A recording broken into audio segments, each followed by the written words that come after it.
Welcome, everybody, to the Think Different podcast. That's right, we have returned for episode 47. We are only 3 episodes away from the big extravaganza, as we are going to have as many Apple employees at one time in 3 weeks' time. But meanwhile, we are here today. Will, the TLD, is here for another episode of the Think Different podcast. Make sure you are checking us out, not only here, but on our YouTube channel, because we are now going to have video versions of our show up there right now. We have last week's up there from the controversial episode of talking about the Apple riots and the Apple Store destruction that occurred, but this is going to be a happier show. It's going to be a funner episode, and we are back to our normal happy selves here. Well, let's get started, ladies and gentlemen, by introducing the man. His name is Mr. Frank Funk, and that's with no E at the end. Ladies and gentlemen, Mr. Frank Funk. Frank. How are you, Will? Things going well? Yeah, everything's kind of spinning back to normal. You know, we had 2 weeks ago where I lost my cat. We have, the riots happening. This week's been kind of like easier to deal with. And we have a fun topic to talk about today. We have 2 fun topics to talk about today. Yeah. Meanwhile, I have done the most amazing thing for your life, because I am the inspiration to you, Frank. My inspiration is literally causing you to lose weight. That's right. Well, I can't say it's you. It's more Tara. Okay. No.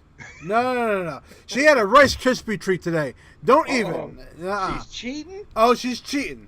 Yes. Oh. Yes. So I am the only man in this house right now that is living the keto lifestyle right now. But Frank, it has inspired you and your wife as well. Yes. And you're doing pretty well. I am. When we started, I lost 18 pounds or so already. So that's great. I started at 246, and I'm down to 230. There you go. And how many weeks was that? From May 20th to today. All right. So that is about 20 days or so that you've been on it. So that's pretty good, Frank. That's actually very, very good. And I'm telling you, I don't feel like I'm starving myself or losing anything. Really very pleased with it. We feel full after each meal. We don't have as many cravings. And I think that's largely because we cut out that sugar. And you eat one piece of something with sugar in it, and you just want another and another and another. Yep. And we're really, really happy with it. And I'm glad you turned me on to it. So thank you. I appreciate it. Hey man, anything to keep you living till you're 120 is my goal in life. Yeah. So, how many WWDCs can I do? I do till I'm 120. You'll be around for the iPhone 35, I promise you. iPhone 35, yeah. Well, speaking of iPhone, ladies and gentlemen, today we have to talk about the iPhone 4, because it was officially announced 10 years ago this week of this episode. But before we did, I wanted to start a new thing. I wanted to start a brand new thing that we are going to do, which is called the Apple History Product Release of the Week. That means it is the AHPROTW of the week. We'll have to rethink that acronym. No, yeah. I think it's perfect. I think there's nothing better than the Apple History Product Release of the Week. Ladies and gentlemen, on June 11, 2012, the third generation 15-inch MacBook Pro was released. And what was significant about that MacBook Pro? Well, that is when we introduced the Retina display to the Mac. That's right, and it ties into the iPhone 4, which we're going to talk about, and we also made a standard of solid-state storage across the entire platform. This was my first big 15-inch investment of that MacBook Pro. I love that MacBook Pro. Honestly, Will, I can't. I had a 15-inch as well, and in fact, I still have it. How old is it? It still runs. I don't know. I forget what the year was. It's probably 2012. Wow. Because it still had the battery underneath. Wow. Yeah. I mean, well, that one. This was the first time you couldn't remove the battery. This one. Well, you could. Technically, they had that feature. You could remove the battery. This one was impossible. This was the one where it was sealed down. This one also had that very fancy screw or this plate that would hold down. That was in the 13-inch model where they had that special screw that held down that caused the power supply. So if we turned that screw while it was powered on, it would fry the board. That was on the first 13-inch model, but this 15-inch was the real deal. I think that was a humongous change from, and we're waiting for that another big change. Even though the 2016 model had the touch bar, really, and the USB-C, that was the last big change we had. So it took another 4 years to get a different model, but I think that model was great. Had a couple problems with the display though, with that peeling problem, but love that product nonetheless. Yeah. Let's talk about the iPhone 4 anniversary. So this was a pretty big deal. This was a humongous change. I thought this, when you really go back and look at it, this was a tremendous phone. It really introduced a lot of things that we are now accustomed today of what we have. So, Frank, let's talk about a couple things. And what is the number one thing you think that the iPhone 4 has impacted to what we have today? That was released on the 4? Yep. Well, you had the video. Yes. Video that was HD video. That knocked it out of the box. And with that, you had FaceTime was released. Yes. So to me, that was a big deal. Big deal. They also had the advancement in the screen. And the Retina display. That's where it ties into our first thing, where the Retina screen came out. And remember, Steve was on stage and he was explaining the pixels, and he's trying to educate people how pixels work. And he did such a great job for people who just don't understand that kind of technology and don't really get it. That was something really educational to everybody. Yeah. I think Steve has to go down as one of the all-time best keynote presenters. Yes. Yes. It's as an Apple fan, WWDC is like Christmas for us. Mm-hmm. You just can't wait to see what's new, and there was a lot of secrecy around what was going to be unveiled, and that was the big thing, the big keynote, and then of course some of his cliches.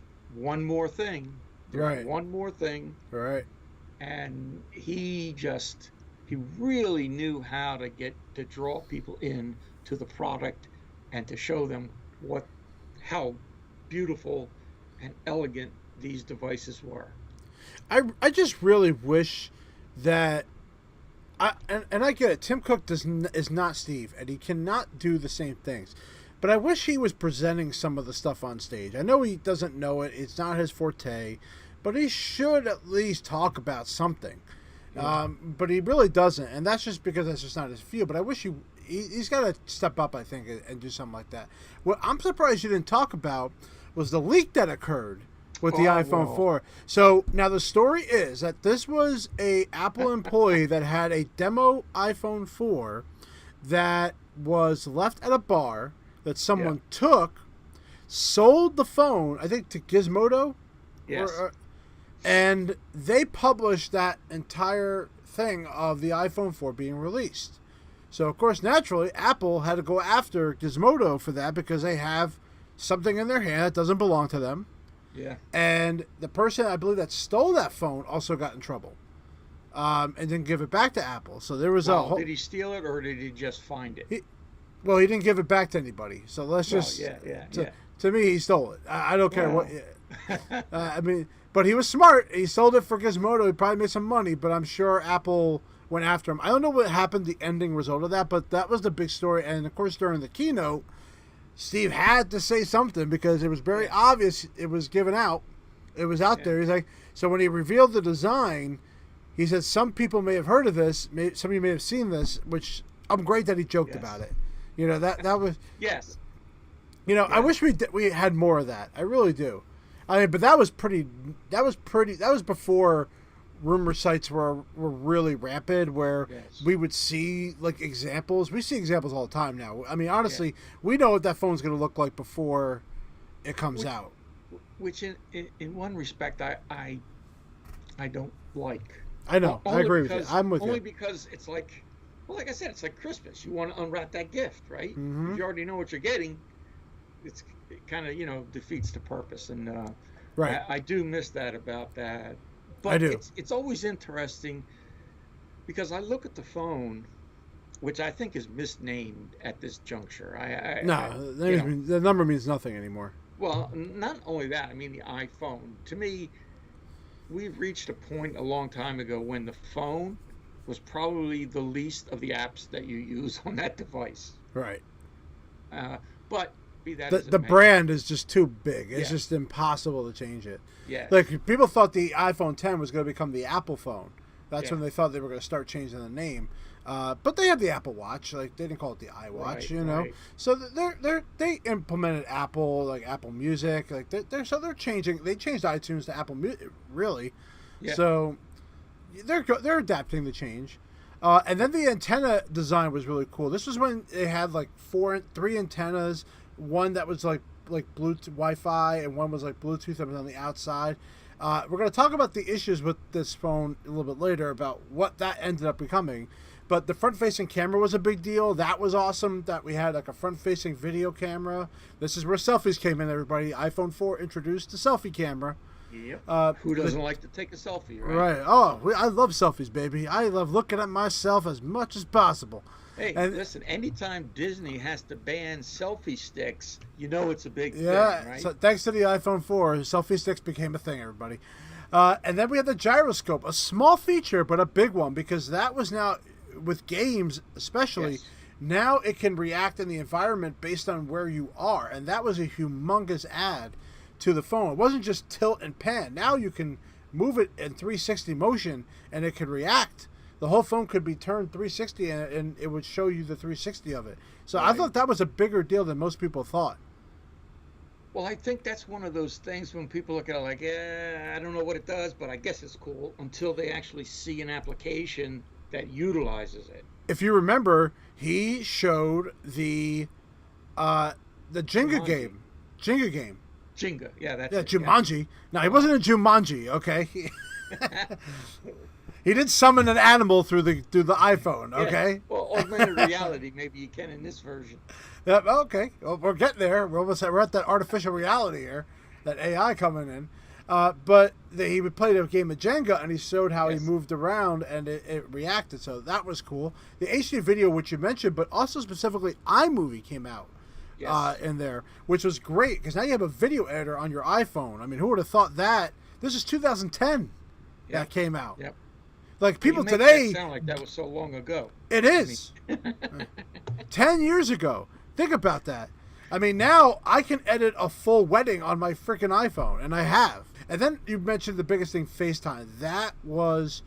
So if you remember, Steve wanted everyone to turn off the Wi-Fi because they were having problems during the Yes. keynote. In order for this to work, he had to get everybody off the Wi-Fi, and he had the FaceTime call with Johnny Ive, Yep. and that blew our minds that they had this technology because Skype Yeah. was already around, but on this small device, Apple came out with it. Of course, they kind of took the feature from somebody else. They had like a lawsuit with FaceTime at the end of the day, I think, because they did take that from somebody else, but they really didn't develop it. But look at it now. We have group FaceTime. I mean, Yep. because of FaceTime, we now have Zoom. We have everything because of that. Yep. Yep. It's and they opened the API to everybody. Yes, that is another important So, thing. Explain you know- that. Explain that. Well, Apple would develop particular applications or programs, and they would be closed, only be used within the Apple world.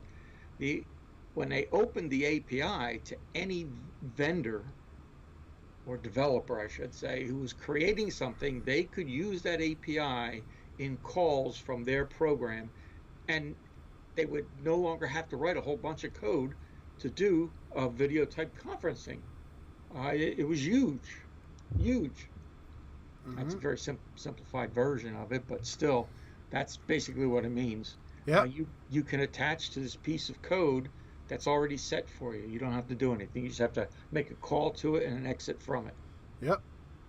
And that ties into iOS 4 that came out, because iOS 4 was also released for this as well. And probably the biggest thing that came out was the multitasking, fast switching came out in that. So now we were able to go to a different app while another app was paused in the background. But then that also introduced people closing their apps all the time because they thought they were running in the background, which they weren't. It was just a faster way. It was just a way to do that, and they were still able to maintain the battery life on that, which was tremendous. You had iBooks come out, the unified mailbox, which I love that feature, the unified mailbox, and then Game Center, which really didn't take off. That really wasn't anything great. But then you had custom wallpapers. And you also had folders. Folders, thank you. That is another very, very important one. People were like, well, what? And instead of scrolling from screen to screen to screen to screen to screen, right? You put them in these folders, and it's like, wow, that's really nice. Imagine if we never had that till like now, we'd be freaking out going to 9 different screens. Yeah. Now this phone had come without its problems, and we dealt with them because we saw them in the store. Overall, you had an iPhone 4, Frank? Yeah. Okay. I had pretty much all of them. Okay. What were your thoughts of the iPhone 4? If you go back in your memory of using it. I thought it felt a little heavier. Mm-hmm. It definitely was. But it was glass on both sides, very sleek looking. Yep. Just a very new design. Still had the 30-pin plug on it. Yeah, we weren't out of that. Yeah, it took another 2 years for that. Right. But, and then, like you said, you had the aluminum bands. Mm-hmm. Now, in the store, of course, they had a video for us on how this thing was made. Right. With the glass and how they, it's one of the things I admire about Apple products. And you know this better than I do, Will. When you take a Mac apart, it's not like you take a PC apart and there's wires all over the place. Right. When you take a Mac apart, whether it's clean, a portable or an iMac, you open it up and it's like, how'd they do that? Wow, it's like a place for everything, and everything in its place. It's just beautiful. Yep. It really is. And the phone really epitomized that. They utilized every centimeter of space within that device. Yep. And they continue to be a work of art as well as a feat of great engineering. And I opened Windows PCs, for a living when I had to take I did get to replace batteries sometimes on Windows PCs now. But really, it's like, you look at the design of the plastic. It's not, it's not this, arsenic free, everything free of, design. It's definitely messier. It wires all over the place, especially desktops.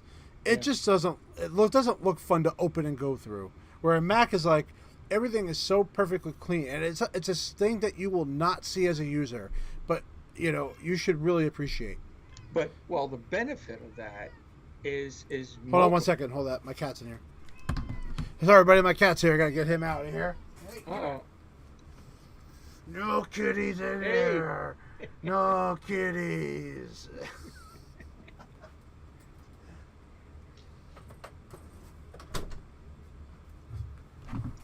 Obviously, that's staying on YouTube. All right. So, anyway, go ahead, Frankie. What you were saying? The beauty of these things, and it was the user definitely benefits from all of the unique and top quality engineering that goes into these products. Do you pay for that? Yes. You always pay for top quality products. Mm-hmm. Now, that's not to say that they don't have issues. Mm-hmm. They're not 100. Nothing is 100%, but less problems than you would have pretty much with anything else, and a better made, better quality product. And that's just, when I first got into Macs, people say, well, what's the big deal? I said, dude, they just work. Right. You turn it on. You imagine my surprise the first time I just plugged my printer into my iMac and it worked. Yeah.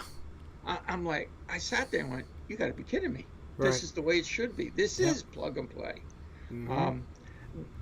And I think the more the average person gets into technology, the more they take that kind of stuff for granted, rather than saying, "How does this work?"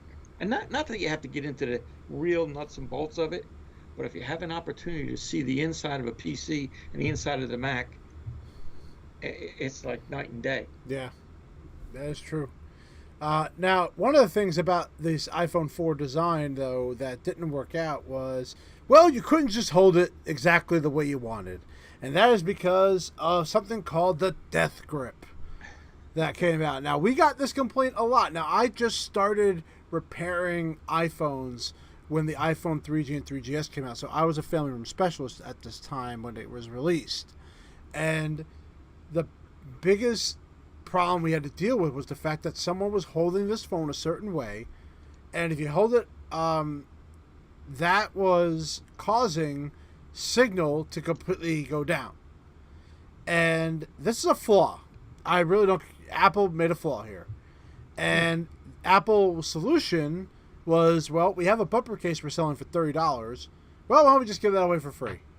Yeah. And that was a solution. But even if you gripped it and you still kind of held down a little bit, you still would have that problem. So it's almost like you were acting as a lightning rod or something. Yep. That was a humongous problem that, a lot of the reviewers found out over time. Now, they said they came out with an update to fix it, but, that never worked at the end of the day. So, but it was a big problem. Only really in the beginning it was a big problem. And we had to educate people how, you should probably put a case on it, which is kind of sucky that if you really don't like a case, well, then you're not going to be able to make calls. So, that was a big thing. And then the other thing was the glass itself. Now, remember, the glass, the way this phone was built, the only way to open the iPhone was from the back, not the front. So that means that the front was held down with this adhesive glue. But because if the phone got hot, you would get this yellow streak coming through the screen. And that caused a problem because, obviously, where'd that come from? Well, that's the adhesive glue that would hold down the display. And the display was not replaceable in this phone. And that was a humongous problem. So, I mean, although it was very innovative, it's also used as a learning tool for future phones. Yes. These are things that they had to improve upon. Well, I think it was dumb that they offered screen replacements for the 3G and the 3GS, but they didn't offer it for the 4 and the 4S because of the way they built it. And it was like annoying. So the back glass could be, a lot of people have their black glass cracked and they just put a case on it. It was $29 to replace it. There was no point in doing that. But that was a big flaw in this phone. And I'll never forget, people just reaction when I said, well, you caught your grass, you have to replace your whole phone. It was $149 at the time, or $109 at the time. It was just crazy. Yeah, so people didn't like that. And then the biggest problem was the sleep button. That got stuck a lot. That was another one that I would say happened a lot too on that phone. Yeah, either of those issues I never had, and I don't know if I'm, unique. I don't know. You're definitely unique. A lot of these things, I don't experience. Like like you were saying a couple episodes ago about Catalina. I've had Catalina. I've got the update. I don't have any problems. So, right. I don't know. Maybe I'm just lucky. I don't know, or maybe I just don't utilize the operating system to its fullest, or maybe I just didn't have a death grip on the phone. You know what I mean? Right. I mean, so, when you did it and you held down tight, it definitely happened. There was no doubt about it. But reality is you don't do that. And not to mention, I had a case on mine, so I never had to worry about it. Right. So, oh well, so sad. I often wonder what people, there are people out there that just spend their time trying to figure out what's wrong with the device. I know, isn't that crazy? Enjoying it. So sometimes I could see your reason on that, but I also understand why people would be pissed. Because if you're spending so much money on these phones, and back then you're paying subsidized pricing and you're paying like $30 extra a month to the carrier, you're really spending $1,000 on your phone. It can't have that problem out of the gate. It really can't. And Tenagate was a big deal. I thought when it first happened, it really was. Yeah. Now, what was interesting with iPhone 4 is we had a newer iPhone 4 came out, the CDMA phone, which is the Verizon iPhone Yes. 4. Now, remember we had this big launch. We had the red balloons. We had everything going, and there were 8 people in the front of the store waiting for that phone. Yeah, and they were big lines. Yeah, I mean, iPhone 4 lines were nuts, but when the new iPhone came out, the iPhone 4, we thought this was going to be a bigger deal, and it wasn't. It ended up becoming a no lines were really around for the Verizon style phone. They thought it would be bigger than what it was. It wasn't, But now we had the two major carriers had an iPhone, and that just, the launch of that, I thought was just embarrassing for Apple that they expected all these big lines and everything, and then within an hour we were done. Yeah. Well, if you think about the way business is done today and the way it was done then, essentially you wanted an iPhone, you had your two choices. You wanted a carrier, right? And at that time it was only Verizon and AT&T, or you came to the Apple store. Yep. And buying it online was not easy, and activating was not easy. Right.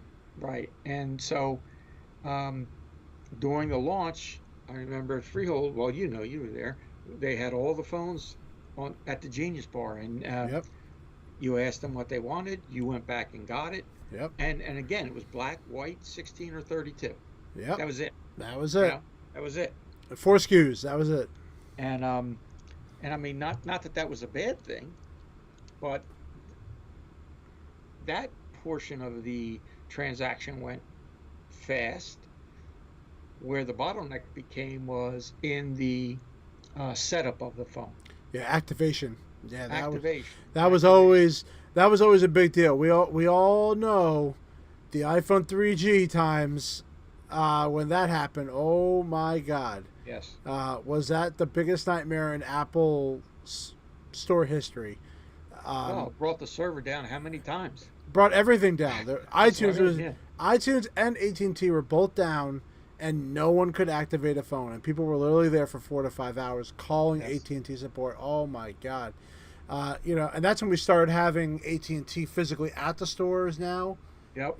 To help with these kind of things. So they were right there, which was great, for us, because that was so much more helpful to have AT&T staff there or Verizon staff. Who wants to hear, well, that's not really our problem. You have to contact your carrier. Nobody wants to hear that. Yeah, imagine that today. Yeah. I don't know how people can handle that today, but that's how it was back in the day. And you talk about waiting in long lines. You could reserve back then. I believe you still could reserve your phone, and get it. And then of course, you had people who were just waiting in line just to get it, and these lines were crazy. In fact, I'm going to show a video right now on our YouTube side of it that shows that.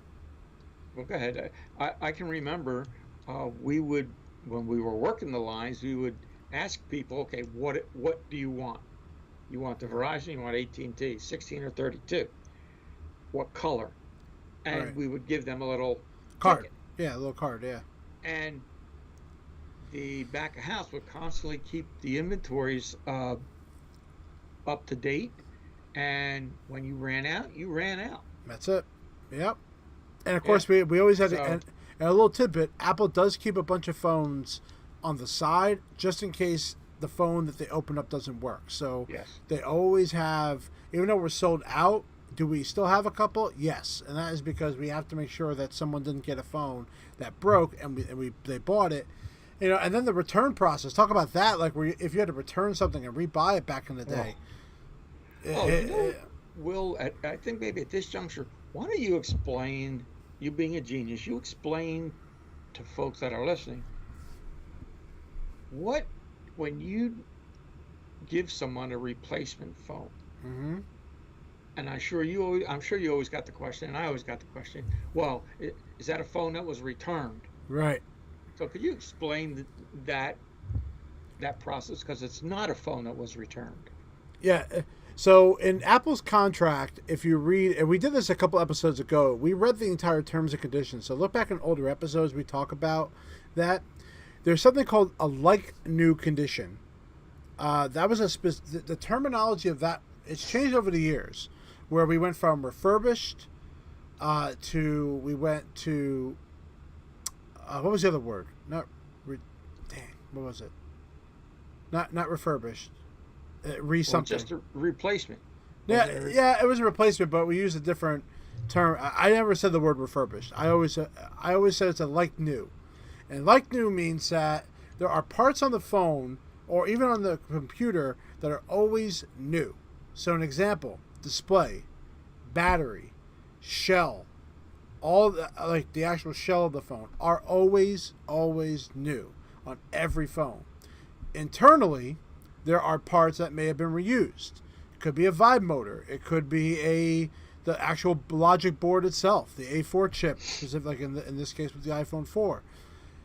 And that's really it. So they have to say that because they can't say it's a new phone. You're not buying it new. It's no different than when you go to a mechanic and you're getting maybe a like new condition product. So refurbished to me is a used phone. That's what the word refurbished means. Right. At least I know. If you were to have a plan with AT&T, they would likely send you a refurbished unit. It means that someone else used this phone before you got it. There's a used battery in there. There's a used screen in there. There's used everything in there. Where Apple would not do that. They would give you a phone that looks, no scratches are on it physically. The battery's 100%. No one else's ID. No one else's ID in it, which we have run into with AT&T, or like when they use Assurion, which is the company that does supplies these. They do a terrible job because they give you phones with third-party displays, used batteries, third-party batteries in it. It's bad. Like, I would never, ever, ever, ever, ever tell someone to go to Assurion for any product, anything.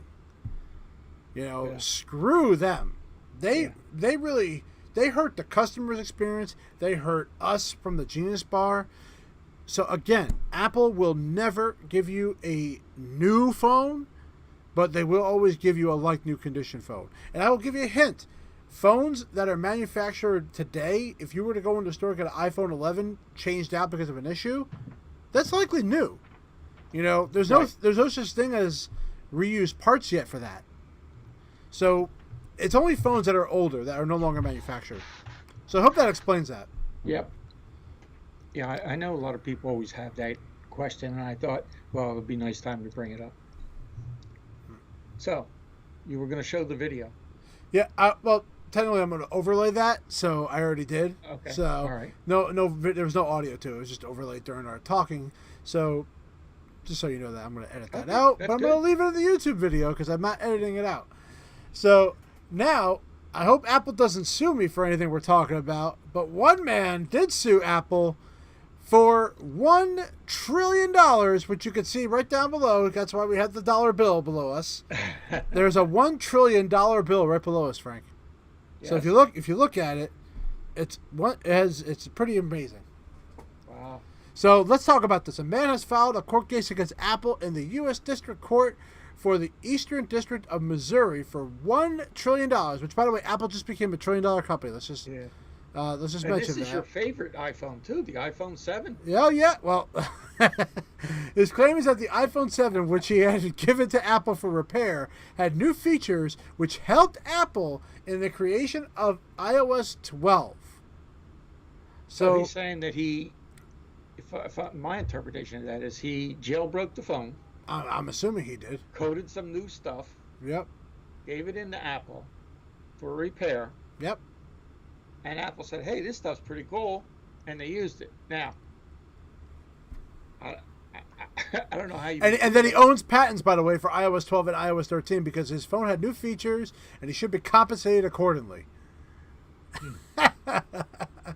We're going to do this every week, by the way. We're going to find a lawsuit that Apple has and probably find the most ridiculous story. I think it's fun to have these ridiculous stories. And by the way, this is not the first time he's done this. He previously tried to sue Apple for $2 trillion in 2013. As per Apple Insider, the lawsuit also included $900 on top of the true million as rental costs for Apple keeping his iPhone 7. Wow. Of course, it was dismissed in 2019, but a new date has not been set for this phone. So, ladies and gentlemen, Frank, your thoughts.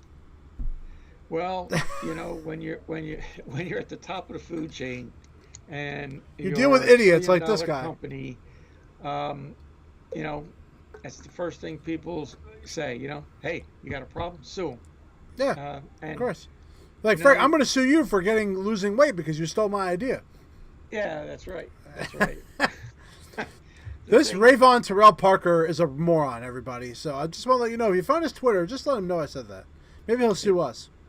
it's amazing because it's like, uh, unfortunately, the reality of the situation is that a lot of major corporations, rather than take this thing to court and drag it out for years or whatever, just say, you know what, you give him some money and he'll go away.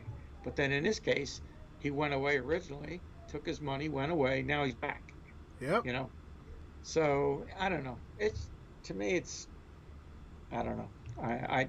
It's just Now, not I get something it. The that I would iPhone do. 7 sucked, guys. I mean, I get it. I understand why. If anybody's sued for an iPhone 7, I get it. Not for this, though. The fact that he broke the agreement. Okay, so let's get this straight. So he broke the agreement. Yes, Uh, and based on that, Apple would not have to A, fix the phone, right. and B, they, I believe, would not even have to give him the phone back. Right. Now, this is the statement of the claim. On October 19, 2018, Rayvon Parker went to the Apple Store in St. Louis, Galleria, for a malfunction with his cellular device. The attendant in the Apple Store fixed the device, but kept it by deceiving the plaintiff, knowing that it was the first phone to have new features. What? I'm reading this and I sound like I'm an idiot. Yeah. And So- then, So no, let's think about this now. You're the person that added new features to this phone. You Right. bring it into the Apple Store, and I am smart enough to know that this has new features of some kind. right. And so I think I'm going to dupe you, the person that created those new features, by giving you a phone that doesn't have those features. Right. Now, I hope that the person in the store deleted the phone, which we do every time, by the way, now, because things like this can happen. So imagine if they have no proof that that phone got deleted. Well, then, then they're going to say, well, why didn't you delete that phone? You're supposed to after every time, Yeah. So you're going to have that. And then the damages that the plaintiff is seeking is $1 trillion due to hospitalizations, travel, distress, humiliation, embarrassment, defamation of character. I don't think that the plaintiff can be compensated for being labeled crazy. That's what's written in this lawsuit. Everybody, this is a public knowledge, by the way. I don't have It's amazing. And of course, do you think he has an attorney, by the way? Yeah, either he may be an attorney or he has a good one. Okay, okay. I'm going to ask you: do you think there's an attorney assigned to this? Without knowing, do you think an attorney is on this? Oh, absolutely. No, there isn't actually. Come on, Frank. Really? You really thought somebody was going to? Oh, yeah. No, Well, he has especially no if you work on attorney. it. He has no attorney filled out for this district court. There's no attorney. He's doing it as himself. Well, I mean, you figure as an attorney, right? If you get Not for $1 trillion, Frank. There's no way. The company's only worth $1 trillion. yeah. Well, but if you figure an attorney would say, "Well, I get a third of whatever he gets," Oh, my so God. they have nothing to lose. Well, ladies and gentlemen, that is what happened this week. Yep, that's right. This guy is sued for $1 trillion. So, well, that's our episode for this week. We thought we'd take a dive down to history with the iPhone 4, talked a little bit about the MacBook Pro, and then, of course, this moron that sued Apple for $1 million. Or no, I'm sorry, $1 trillion. I should correct myself. Frank, Yes. make sure that you are. Did you leave a 5-star review on our podcast? Absolutely. I'm going to question you, but you make sure that you definitely leave a 5-star review. And check us out on our Twitter and our Facebook page. We do post articles throughout the week, and we publish them on there. Check out our Instagram, at Think Different Podcast. On Twitter, it's at Think Diff Pod. And, of course, this YouTube channel where we have all of the episodes. So now episode 47 is a video version up there, not edited, so it's actually kind of all the way if you want to watch the whole thing all the way. Enjoy the videos there. Frank, do you have any parting words for our Apple people this week? Well, actually, Ooh. I do. I have a friend of mine out in the Midwest that I talk to about our podcast. So he's a junior at the Iowa University. So he's going to get his contingency out there to start listening to our podcast. So hopefully things will pick up for us out in the Midwest. And he has a podcast. It's called the Cooksley Convo. So if you folks want to give it a listen, I'd appreciate it. Oh, I hope we got paid for that plug. Oh, yeah. Oh, yeah. We hope you guys enjoyed the podcast. We enjoy bringing it to you every week. And remember, episode 50, our plan is to get as many Apple employees on one podcast at the same time so that we can just talk about Apple and all of our journeys throughout it. I want to thank you guys for joining us once again for another episode of the Fake Different Podcast. Now, go.